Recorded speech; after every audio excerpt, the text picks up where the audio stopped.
जय हिंद दोस्तों, good morning and welcome back to my YouTube channel. Friends, स्वागत है आपका प्रमोद सर वाराणसी में।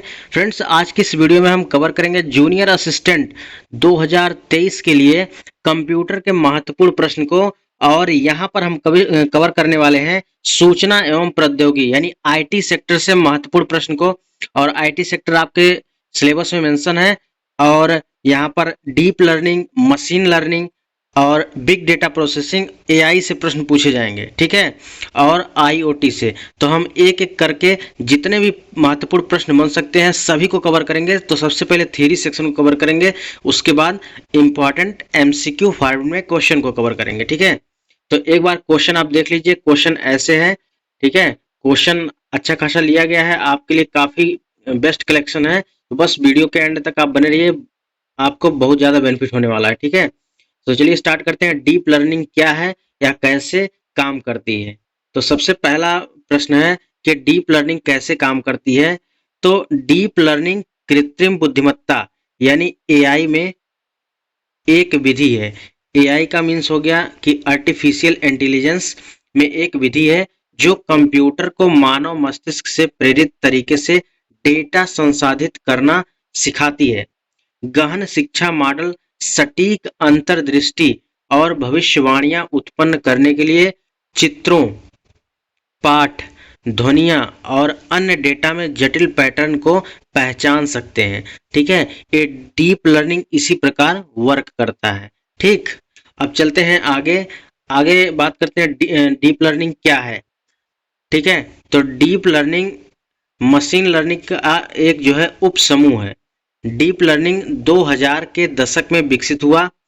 डीप लर्निंग एल्गोरिथम किसी दिए गए लॉजिकल संरचना के साथ डेटा का लगातार विश्लेषण करके मनुष्यों के समान निष्कर्ष निकालने का प्रयास करता है। यानी जिस प्रकार से हम आप किसी चीज को डेटा का विश्लेषण करते हैं, उसी प्रकार डीप लर्निंग क्या करती है। डीप लर्निंग भी एक मशीन लर्निंग मशीन है। यह भी डेटा का विश्लेषण करके मनुष्यों के समान यानी हम और आप जैसे डेटा का एनालिसिस करते हैं, उसी प्रकार या डीप लर्निंग मशीन भी इसका एनालिसिस करती है, ठीक है।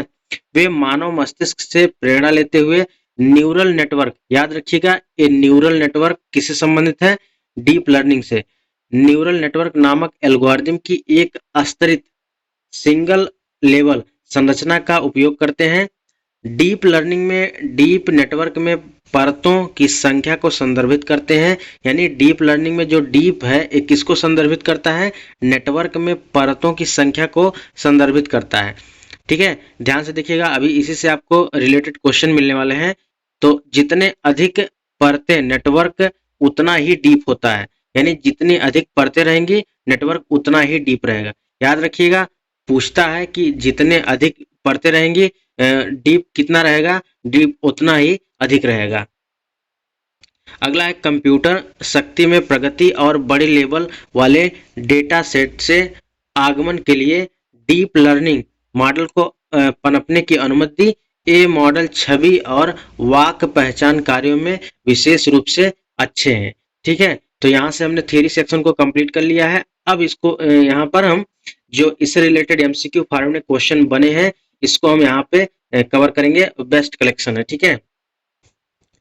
तो पहला प्रश्न है कि डीप लर्निंग एल्गोरिथम की कितनी परतों से निर्मित होता है। तो डीप लर्निंग एल्गोरिथम की 3 परतों से निर्मित होता है। किससे, 3 परतों से निर्मित होता है। एक एक करके हम इसको देखते हैं। सबसे पहला है आपका आंतरिक परत, दूसरा है बाहरी परत और तीसरा है छिपी हुई परत। यानी डीप लर्निंग एल्गोरिथम का निर्माण 3 जुड़ी परतों के साथ किया जाता है, ठीक है।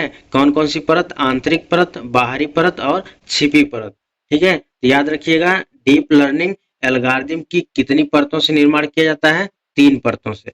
राइट आंसर हो जाएगा ऑप्शन नंबर बी। अगला प्रश्न है कि डीप लर्निंग की पहली परत को क्या कहा जाता है। तो डीप लर्निंग की पहली परत को क्या कहते हैं, अंदरूनी परत कहते हैं। क्या कहते हैं, अंदरूनी परत। तो पहली परत को इनपुट परत कहा जाता है। याद रखिएगा ये भी इंपॉर्टेंट है। पहली परत को क्या कहते हैं, इनपुट परत कहते हैं। और अंतिम परत को आउटपुट लेयर कहा जाता है।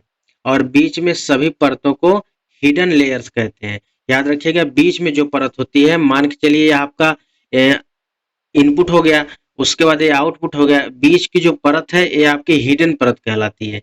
ठीक है, याद रखिएगा, पहली परत इनपुट, आखिरी परत आपकी आउटपुट, बीच की परत हिडन परत कहलाती है। ठीक, चलते हैं अगले प्रश्न पर। अगला क्वेश्चन है कि निम्नलिखित में से किस एप्लीकेशन में हम समस्या को हल करने के लिए गहन शिक्षण का मतलब क्या होगा, डीप लर्निंग का उपयोग कर सकते हैं।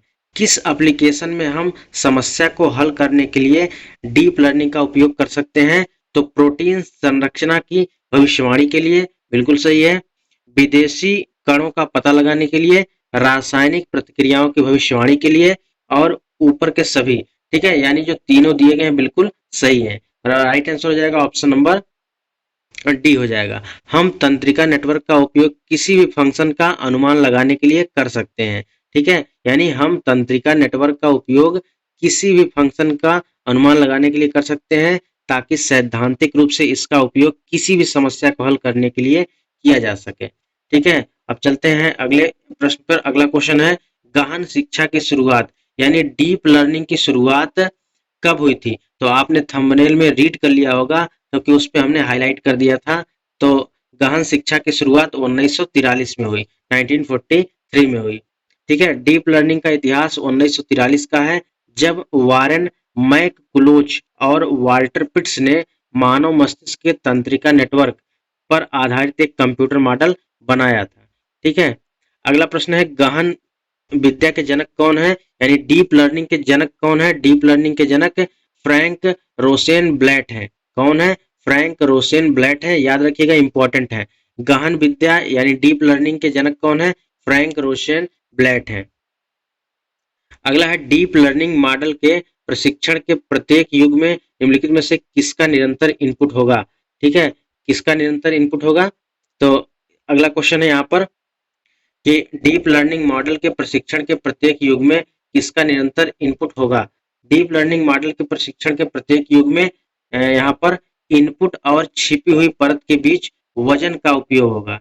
ठीक है, इनपुट और छिपी हुई परत के बीच यहाँ पर वजन का उपयोग होगा। देखिए, यह क्वेश्चन आपको बहुत ही अटपटा लग रहा होगा, एक से दो बार वीडियो को देखिएगा, यहाँ पर आपको दिमाग में पूरी तरह से छप जाएगा। ठीक है फ्रेंड्स, क्योंकि यह जो है क्वेश्चन आपको जल्दी नहीं देखने को मिलेगा, क्योंकि यहाँ से यहाँ पर बेस्ट कलेक्शन दिया गया है, इसको आप जरूर पेन डाउन कर लीजिएगा। डीप लर्निंग मॉडल के प्रशिक्षण के प्रत्येक युग में निम्नलिखित में से किसका निरंतर इनपुट होगा? तो इनपुट और छिपी हुई परत के बीच वजन का उपयोग होगा। ठीक है, तो यहाँ से आज था यह लास्ट प्रश्न। इसी के साथ जो है हमारा डीप लर्निंग से महत्वपूर्ण प्रश्न और महत्वपूर्ण फैक्ट्स कवर होता है, और इससे रिलेटेड जो है यहीं से प्रश्न बनेंगे। आप इसको एक से दो बार अच्छे से नोट कर लीजिएगा, अच्छे से देख लीजिएगा, और इसको बेहतरीन ढंग से आप देखेंगे तो इनमें से ही आपको अच्छा खासा क्वेश्चन और देखने को मिलेगा, जो हमने डिस्क्रिप्शन बॉक्स में क्वेश्चन यहाँ पर करवाया है। ठीक है, तो फ्रेंड्स, आज इसका सेगमेंट नंबर फर्स्ट था। आगे हम पढ़ेंगे IoT यानी इंटरनेट ऑफ थिंग्स का परिचय पढ़ेंगे, और यहाँ से हम एक एक करके सभी को यहाँ पर अच्छे से डिस्कस करके हम एक एक चैप्टर यहाँ पर फिनिश करेंगे। ठीक है, तो फ्रेंड्स, अगर वीडियो अच्छी लगी वीडियो को लाइक करें। अगर जूनियर असिस्टेंट की तैयारी कर रहे हैं आप, तो चैनल के साथ जुड़ जाइए। यहाँ पर आपको कंप्यूटर और यूपी स्पेशल का बिल्कुल टॉपिक वाइज तैयारी करवाई जा रही है। अगर आप चैनल के साथ जुड़ते हैं तो आपका ही बेनिफिट होगा। ठीक है, तो अपने दोस्तों में ये वीडियो को ज्यादा से ज्यादा शेयर करें, ताकि सभी के पास यह वीडियो पहुंच सके। तो फ्रेंड्स, मिलते हैं नेक्स्ट वीडियो में नेक्स्ट टॉपिक के साथ। तब तक के लिए जय हिंद, वंदे मातरम, खुश रहिए।